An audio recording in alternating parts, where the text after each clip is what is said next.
नमस्कार, मैं भाग्यश्री ढोंगे देशोन्नति में आपका स्वागत करती हूँ। आइए नजर डालते हैं प्रदेश की टॉप 10 खबरों पर। महाराष्ट्र के दहिसर में घटित गोलीकांड के बाद आरोप प्रत्यारोपों का सिलसिला शुरू हो गया है। उद्धव गुट के सांसद संजय राउत ने इस हत्याकांड के बाद देवेंद्र फडणवीस के इस्तीफे की मांग की है। संजय राउत ने कहा कि महाराष्ट्र में गुंडों का राज्य है, राज्य गैंगस्टर्स के हाथ में है।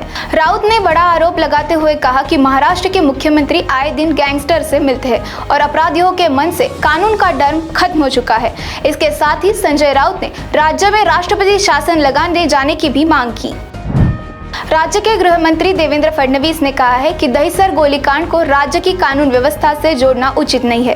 फडणवीस का कहना है कि यह वारदात आपसी रंजिश की वजह से हुई है और इस पर किसी तरह की राजनीति नहीं की जानी चाहिए। फडणवीस ने यह भी कहा है कि इस वारदात के बाद राज्य सरकार द्वारा किए गए गन लाइसेंस की भी दोबारा जांच की जाएगी। राज्य की पुलिस महानिदेशक रश्मि शुक्ला ने एक चौंका देने वाली बात कही है। रश्मि शुक्ला का मानना है कि महाराष्ट्र पुलिस पर से जनता का विश्वास कम होते जा रहा है। पुलिस महानिदेशक ने यह बात महाराष्ट्र की जनता के नाम लिखे गए एक पत्र में कही है और उन्होंने बाकायदा इस पत्र को सोशल मीडिया पर भी पोस्ट किया है। रश्मि शुक्ला ने पत्र में कहा है कि पिछली गलतियों को पीछे छोड़कर आपका विश्वास जीतना हमारी जिम्मेदारी है। महाराष्ट्र में बिगड़ती कानून व्यवस्था को देखते हुए पुलिस महानिदेशक रश्मि शुक्ला का यह पत्र सियासी गलियारों में चर्चा का विषय बना हुआ है। महाराष्ट्र के उद्योग मंत्री उदय सामंत ने अभिषेक घोसालकर की हत्या की निंदा करते हुए उद्धव गुट पर हमला बोला।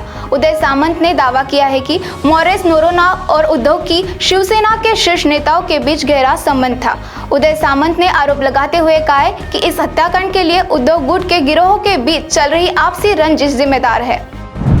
उद्धव गुट के नेता व पूर्व पार्षद अभिषेक घोसालकर की हत्या की जांच कर रही मुंबई क्राइम ब्रांच ने मेहुल नाम के शख्स को हिरासत में लिया है और उससे पूछताछ की जा रही है।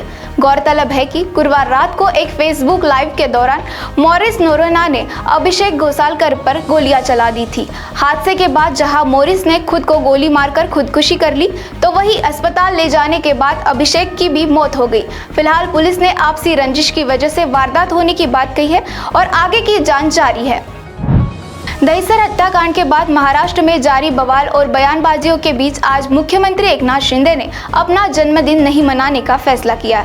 खबर है कि हत्याकांड के बाद मुख्यमंत्री एकनाथ शिंदे ने अपने ठाणे स्थित निजी आवास पर लगी रोशनाई को भी बंद करने का आदेश दिया था।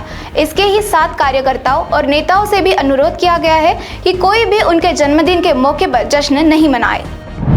महाराष्ट्र के मुख्यमंत्री एकनाथ शिंदे ने उनके खिलाफ लगाए जाने वाले गद्दार होने के आरोपों का जवाब देते हुए कहा है कि यह समय अहंकार की मशाल को धनुष्यबाण से बुझाने का है।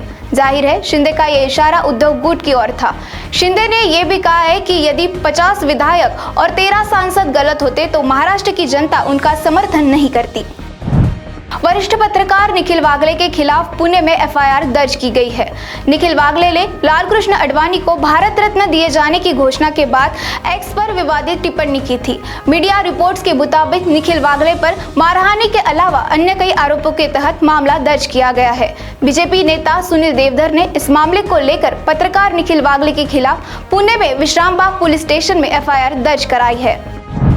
राज्य के उप मुख्यमंत्री व एनसीपी प्रमुख अजित पवार ने बाबा सिद्दीकी के पार्टी में आने की खबरों पर से पर्दा हटा दिया है।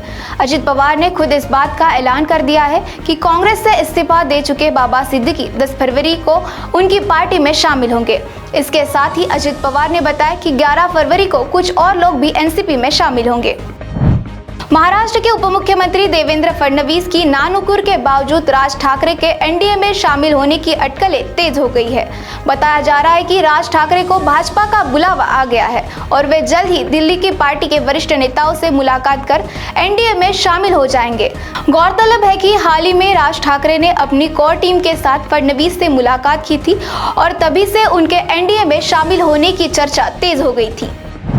ऐसे ही प्रदेश की टॉप 10 खबरों को जानने के लिए देखते रहिए देशोन्नति। नमस्कार। ठळक घडामोडींसाठी देशोन्नति न्यूज चॅनलला सबस्क्राइब करा आणि बेल आयकॉन प्रेस करा।